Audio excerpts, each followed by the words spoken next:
I love fear. I have a different relationship with fear than I had before because I think I created my own fear. You know what is the most frightening for a director? Do you believe in Paul? There are signs. The prophet. Why is that a bad thing? Use it. Because all my visions lead to horror. Hi, Denis. Hi, George. Thank you so much for having me. I need to tell you, I love the second part of the movie. I think one of the most impressive elements for me is the desert. How do you manage to capture the immensity of the desert so that it feels like another character on the film? That's a good question. It's like something that I started to like to do when I was young as a documentary filmmaker, to try to bring, as you rightly said, some kind of bring some. It's all a point of view you embraced and trying to create something meaningful from nature. And when you capture a moment, or it can be a mountain, a tree, or to try to bring a meaning, a tension, a poetry out of nature, is something that I'm deeply inspired by nature, and it's my job. So.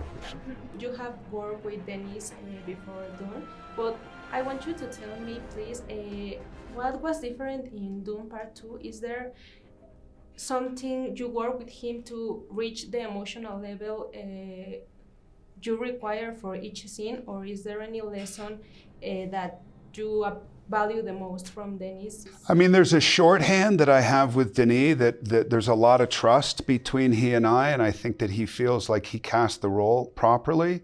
So with him, it's a word, or it's that, you know, I can even look over at him and he goes, and I know what it means.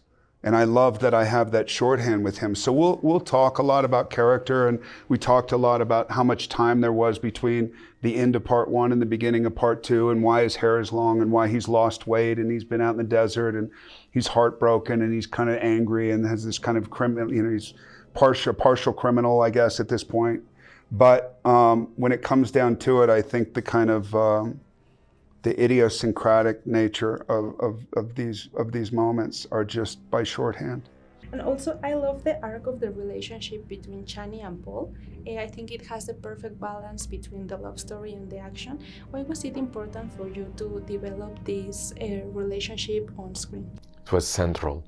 It was the most important thing, because I decided right at the start that this story will be seen through their relationship. I could express all the political tension, all the religious tension, everything, the Fremen culture, everything could be seen from their relationship and the evolution of their relationship. And I keep saying to my crew, if my mother doesn't believe in them, there is no movie. So it's like I really worked hard to it was my main focus. And also, I love this line of the movie that is, I must not fear, fear is the mind killer. What would you say fear means to you, and how do you deal with this fear? I love fear. I have a different relationship with fear than I had before because I think I created my own fear before, and it put me in, and I always headed toward it, no matter what it was, which I think got me in a lot of trouble. I think now fear kind of, it's more challenging my own personal integrity now, and I like that kind of fear.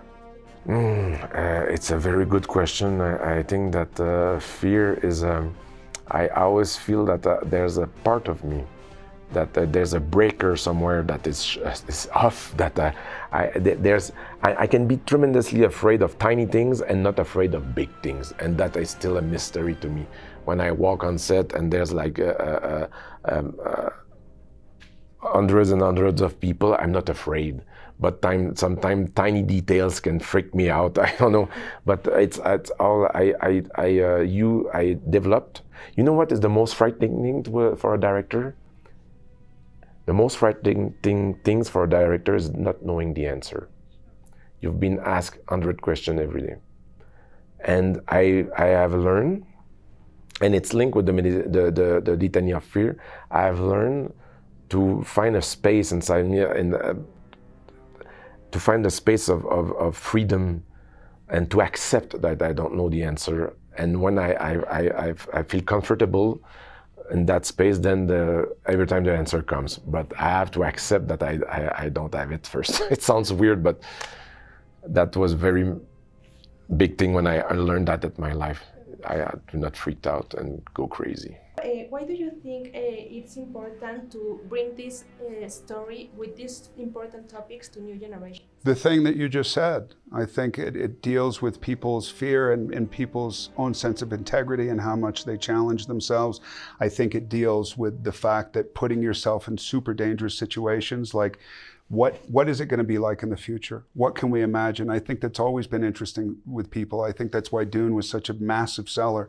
I think that's why Ray Bradbury did so well. I think that's why Isaac Asimov did so well when they were writing, because you're like, okay, this is what it is now. I know we have vulnerabilities. What if we don't look at those vulnerabilities in the face? What's it going to be like later?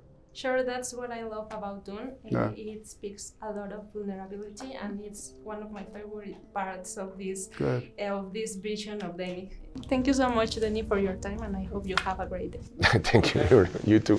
Thank you.